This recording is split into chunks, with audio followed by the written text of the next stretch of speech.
Kung ating titignang maigi at pagmamasdan ng ating kababayan na si Richie the Magnum Mepranum ay animoy tambay na tanggero lamang ito sa kanto at tila mali ang kanyang tinatahak na landas ng pakikibaka sa kanyang buhay. Dahil sa payat at walang kamasil-masil na pangangatawan nito ay tila aakalain mong walang kakalsyum-kalsyum ito upang isabak sa pampatayang ubusan ng lahing pakikipagbalugbugan at pakikipagbuntalan na laban. Ngunit sabi nga ng isang henyong pilosoper na si Paano Mo Nasabi ay, hindi mo na makikita sa sarili yung pangangatawan ng tao sa mukha ng tao. Kaya naman, ang maliti ng kahit na sinong Pinoy base lamang sa kanyang pisikal na kaanyuan ay isa sa pinakamalaking pagkakamali na iyong pagsisisihan habang buhay. Dahil ang mga Pinoy lang naman ay sanay na sanay sa hirap sa buhay at pagkaing pang mahirap na punong-puno ng sustansya gaya ng kamote, balinghoy, kangkong, talbos, gamas, talong, sigarilyas, mani, sitaw, bataw, patani at may kasama pang tinga. Kaya naman ika nga ng matatanda ay huwag na huwag mong huhusgahan ng isang libro base lamang sa bungad na pabalat nito. Kagaya na lamang ng Mexicanong si Hernan Marquez na tiniguriang Little Mike Iron Tyson dahil sa lakas at pagiging knockout artist nito. Hindi naging maganda ang trato nito sa ating kababayan, mga kaibigan, dahil hindi nito binibigyang importansya ang ating Pinoy na pambato na tila ina-advance na ang kanyang sarili na gagawing patabang bulati lamang ang Pinoy sa kanyang malinis na kartada na sa madaling pagdilinaw ay minamahina, winawalang kwenta at minamalit lamang ng kanilang kampo ang ating payat na Pinoy fighter. Ngunit di naman natin masisisi ang fighter na ito kung nasobrahan sa kumpiyansa ito, mga kaibigan, dahil may karapatan din naman talaga itong magmalaki dahil nga sa pagkakaroon ng planchado nitong kartada kung saan 2 titulo lang naman sa kanyang karera ang kanyang masusing nasungkit bago siya itapat sa ating patpating kababayan. Andyan ang WBO Edible Flyweight title at ang WBC United States Flyweight title. Ang talunin niya ang kanyang kababayan na si Juan Panterita Square via 12 rounds unanimous decision.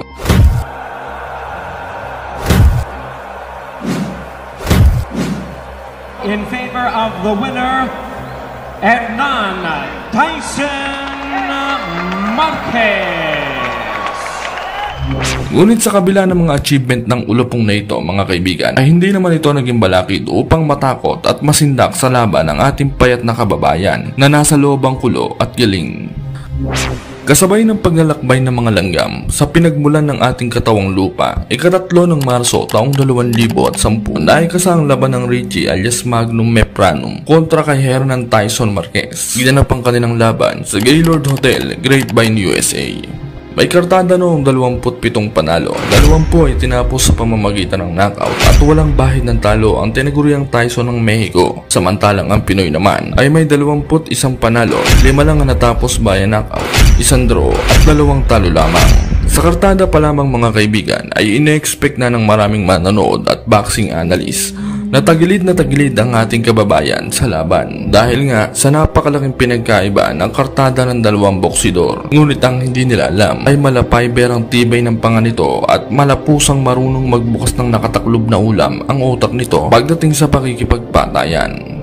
Sa kanilang weigh-in naman, makikita ang diferensya ng 2 fighter. Bato-bato ang Mexicano, mga kaibigan, samantalang ang Pinoy ay parang kapatid mong gala na hindi tinirahan at naubusan ng kaning lamig at ulam sa pastura ng tayuan nito ng 1 buwan. Unang round, namamatitis agad ng Mexicano. Gusto na agad patulugin ng ating kababayan. Nang hindi niya alam ay malakanduli na kurosorbid ng palos ang ating kababayan na mahirap patamaan ng solid. Samantalang ang ating kababayan ay tamang sundot-sundot lang ng jab na mahiya mo ahas tulog na tamang gising at jogging. Tiene la estatura, tiene el alcance, ángulos, tienen que taparle las esquinas y no darle espacio, no darle nada de espacio, taparle hay que seguir su plan así, boxearlo, ese peleador técnico que usa sus brazos largos. Y Mepranum, no hay nada mejor que eso, especialmente en esa división ahorita que está él, excelente sparring que tuvo. Y pues aparte de eso, trabajando con la familia. Con él, que lo que le ha gustado mucho de entrenar con los Montiel es precisamente eso. Con Fernando Montiel haciendo su sparring, que ha aprendido mucho al verlo, al aprender cómo se boxea como un boxeador. Fernando Montiel es un peleador, no es tan agresivo. 18 knockouts en sus 25 y número 9 del OMB. Regresamos. Round 2. Matalino talaga ang Pinoy. In and out ang ginagawa nito mga kaibigan, na mahiyamo tricycle driver na walang lisensya na in and out sa checkpoint. Kaya hindi makatama ng maayos ang Mexicano Precisamente, esta es la esquina de Márquez. Demasiado Márquez, es el que se encarga de todo el talento. Filipino, mejor le digo filipino. Doble uppercut ahí de Tyson, trabajando al cuerpo y la mandíbula, la quijada de... Interesante, pelea como zurdo Tyson Márquez, aunque es derecho por la cabeza. Y eso a veces pasa, y fíjate, movimiento. ¡Oh! Que bien la combinación. Cuidado, no se puede abrir mucho Márquez, se te abrió mucho ahí, lo conectaron. Ahora, bueno, eso lo empujaron ahí. Pero lo motivó ese golpe el filipino. Regresamos. Round 3, nabubuisit ng Mexicano dahil hindi ito makatama ng malalakas na patama. Samantalang ang Pinoy ay nakakapagpatama na ng malilinis na kombinasyon, ngunit halatang kulang sa lakas ang patama ng ating payat na bida. Nang tumaba lamang ay ang gakikiyam na daliri na mahiyamo tinipid sa vitamin B complex at nasobrahan sa Mariang Paladpad. Para el filipino, y parece que el movimiento, la rapidez te noctiza, ¿me entiendes? Y te vas a quedar en esa posición. Y lo de cabeceo, cuando entra de frente, no entra mucho nomás de frente, dale cabeceo, moverse y de empujarlo, hacer lo que haga tú peleando la pelea que él quiere hacer. Y le da buen derechazo, está haciendo lo que tú dijiste, está moviendo mal la cabeza, está entrando mal. Round 5, nakatama na ang tinaguriang Tyson ng Mexico na solid. Ngunit ang hindi nila alam ay malahulmahan ng batalya ang tibay ng pagmumuka ng ating kababayan at mas lalo patuloy itong tumining sa laban, kaya mas nakakapag-counter punch pa ito ng mas malilinis sa Mexicano. Tiene que usar su fuerza, trabajarlo al cuerpo. Filipino Mepranam le está afectando bien, aunque él es zurdo, pero se le está dificultando este estilo. Mepranam se encuentra el número 10. Trajes, las mejores corbatas, ahí se ponen con Julie Guiñiño. Y les va a gustar el boxeo Pacquiao Clottey, pero aquí les está gustando a los fans. Sí. En el Texas Ballroom del Gaylord Texan Hotel, un buen guamazo que le dio Mepranam en este round al filipino. Que cae sólido con derecha. Mira, qué sorpresa. Aquí el filipino ahí lo hace fallar, y cómo entra ahí la recta, como iba como de recta y luego como... Round 7, nagkakasabayan na, basagan na ng bahay gilagid at nguyang-nguyaan, walwala na. Tyson Márquez tiene que reencontrar caído a la lona, cortesía del de Empalme Sonora. Creciendo con cada round el filipino. En tu tarjeta 5 para Mepranam. Y bueno, ahora se está poniendo a hacer, pasando en la esquina a Tyson Márquez, pero más vale ir mal fuera. Y se cubre muy bien también. Luego izquierda ha estado muchos golpes, es Tyson Márquez. Míralo, ya va ahí bien bonito. solamente un golpe. Se puede cambiar todo en un combate de este estilo. Esto se calienta, regresamos. Aquí vemos ambos peleadores intercambio de golpes. Ahí Tyson Márquez haciendo un poquito de tentando, pero mira cómo lo midió el filipino. Round 9, nagulantang ang kampo ng Mexicano dahil hindi nila akalaing ang payatot na Pinoy ay kayang-kayang saluhin ang suntok ng kanilang alaga at kayang-kayang makipagsabayan. Con todo, pero observamos en la esquina de Mepranam que le estaban diciendo tú ciérrate, y si él viene y se te amarra un tantito, mueve la cabeza, usa el cabeceo y sigue usando esa izquierda que tú mencionas. Exactamente, mira, todo lo que tiene que hacer es, se tiene que ir al todo por el todo, y tiene que noquear, tiene que salir adelante en su debut aquí en Estados Unidos. Pero ahora sí, obviamente ya le empiezas a sacar vuelta. 8 a 73, vuelvo a decir en mi tarjeta extraoficial. Se han echado estos dos peleadores esta noche aquí en Fox Sports Español. Siempre tenemos ambos tendidos. Mepranam haciéndolo fire ahí, y viste, no se... Final round, maingat na ang ating kababayan, sure win na kumbaga, kaya katabay na lang ito sa distansya ng pakikipagpumpyangan at pakikipagsabayan sa animal na kalaban. Sigue fallando. No, pues es difícil esta pelea. En su carrera con las 15 victorias, tratando de llegar a 16 y darle a Márquez su primera. El buen trabajo, el buen contragolpe. Señalaste previo al combate con los ser escurrido. Vean nada más. Otra vez, otra izquierda, perdón que te interrumpí, pero No. era impactante, impresionante. Sigue, fíjate, trae a este nivel, mira, Otra vez. otra izquierda ahí de Pepronam. Y ya, Estoy emocionando aquí, se emociono. acabó. Se Sí. acabó. Matapos nga ang laban, kumpiyansa na ang kampo ng ating kababayan, lalo na si Buboy Fernandez. Dahil kita naman talaga na mas matalino at mahusay ang ating kababayan na mahiyamo pusang palaging may impatyo. At habang ina-announce nga kung sino ang panalo sa laban, mahiyamo balis ang boyfriend lang na hindi pa nagkakaroon ng girlfriend ang ating bida mga kaibigan. At nung marinig na panalo naman na, ay mahiyamo naman boyfriend na napatalon sa tuwa na animoy daig pang tumama sa paripa at pa-ending.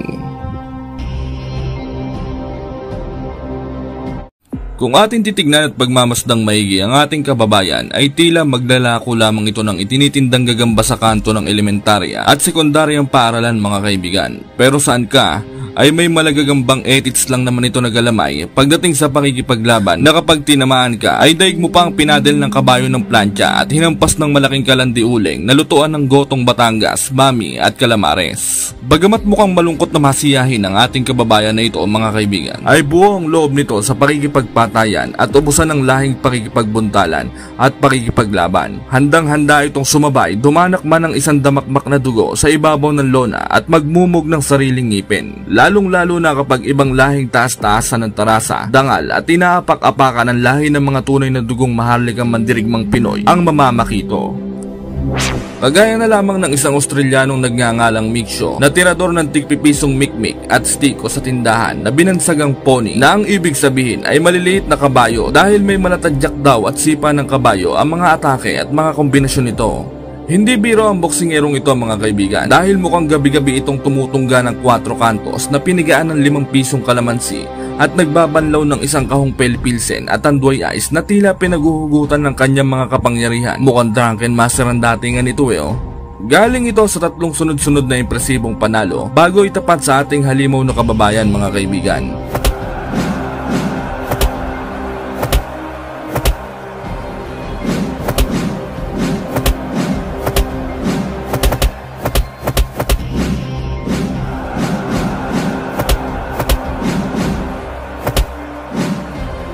Walang sinasanto to, miski nga daw engkanto at gorilla, basta daw may trangkaso ay papalagan daw niya. Sa interview pa nga dito, bago ikasa ang kanilang laban ay binigyang babala nito ang Pinoy na ihanda na daw nito ang kanyang nguya-nguyahan at uminom daw ito ng biogesic at painkiller bago at pagkatapos ng kanilang laban dahil bubugbugin daw niya ito ng inam at kakalampagay ng gulpedeng nguya-nguyahan hanggang magmakaawa daw ito sa kanya na itigil na ang laban. Parurusahan daw niya ang Pinoy sa pinakamahirap at masakit na pamamaraan at sinabing pagsisisihan daw nito na kinalaban niya ang isang tulad niyang halimaw na mantatabas.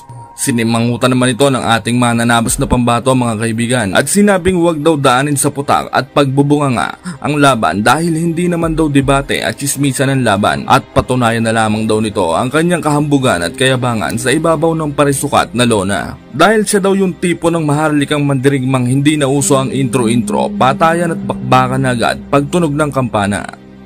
Tapusin! Tapusin! Tapusin! Tapusin! Tapusin!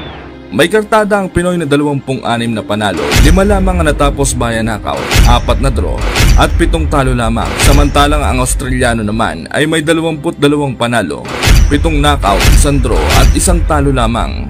Paglalabanan nila ang bakanting WBF Asia Pacific Lightweight title. Naikasa ang kanilang laban noong ika-25 ng Agosto taong 2006 sa timbang na 135. Ginanap ang kanilang laban sa baluarte ng Australiano sa Mansfield Tavern, Australia. Sa mismong laban, nakakapote pa talaga na walang manggas ang Australiano. Mahiya mo galing rescue sa bahay oh.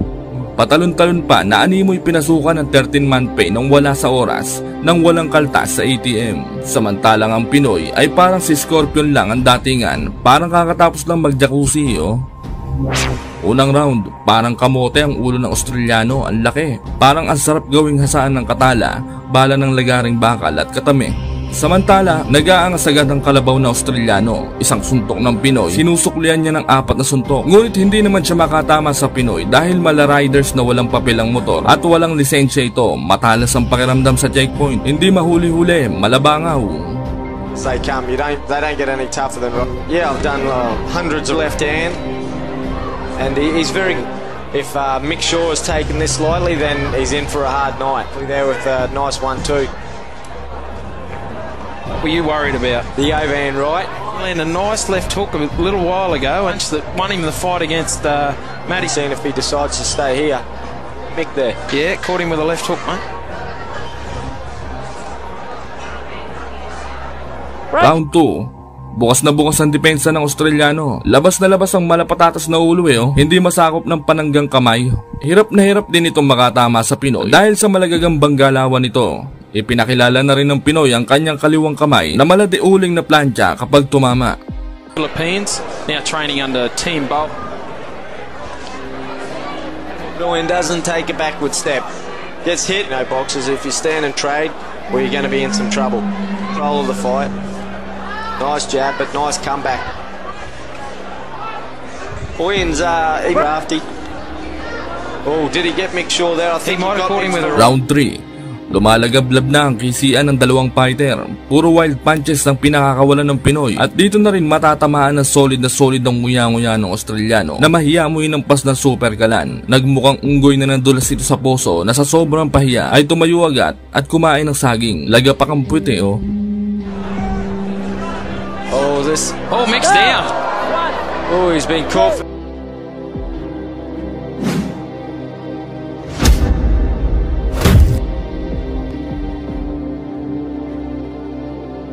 Samantala, sinubukan ng tapusin ng Pinoy ang laban. Subalit, malasayoting bagong pitas ang tigas ng mukha nitong Australiano at maswerteng na iraos ang round 3. I think Owen can sense an upset here. I think so. Oh, he's got Mick again for left hook. Get them hands up, Mick, and get... When a guy's coming at you, Chris, so wild and woolly, do you look to time? Oh, he's trying to hit him too hard at the moment, Mick. He's got to go back to... Get back to centre now, Mick. Oh, he's dangerous fighter, Robert Owen, for anyone. Round 4. Napapatras na si Mick sa Pinoy. Nakakatikim na ng gulpit ng nguya-nguya This fight he did hurt him. We've seen your results from last time when you got the microphone in your hand. This is where it gets dangerous. Nice left hook there from Robert Owen. Sa huling minuto ng round ay kahindik-hindik na suntok ang tumama sa nguya-nguya ng Australiano mga kaibigan. Napadapa ito sa ibabaw ng lona sa sobrang lakas ng suntok ng Pinoy na mahiyamoy ng pas ng lababo. That was where Mick should be jumping on him. Oh, he's hurt. Oh, Mick's down.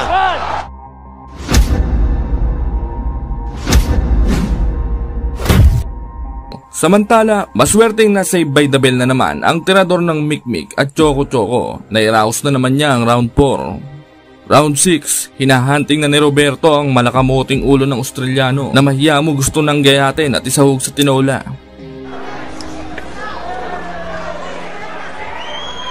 Owen is just hunting Mick Shaw down, and Mick Shaw cannot get away from those ropes. Onto the rope then, he got centre ring. Oh, he's been caught for left hook. That left hook has been telling tonight. He has landed it 4 or 5 times, and every time it has rocked Mick Shaw. Oh, Robert Owen's back on the attack self, and the fighting's the easy part. Round 7, naubusan na ng baterya ang Australiano. Dito na rin wawasakin ng Pinoy ang hambog at maangas na si Mick. If he can win these next 4 rounds. Oh, but he's being caught again for left hook. He's just moving from one rope to the other rope. Oh, he's down. He's called that, I'm sure. Oh, he's being tagged with a huge left hook. Mick's in serious trouble again. Owen is just waiting. He's caught him in the back of the head there, I think. Robert Owen. Oh, and he's tagged Mick. Oh, Mick's down again. Big right hand. That's enough. Derek Millam has said that's enough. Glenn Azar jumps into the ring to save Mick Shaw to make sure that he is all right. Robert Owen celebrates.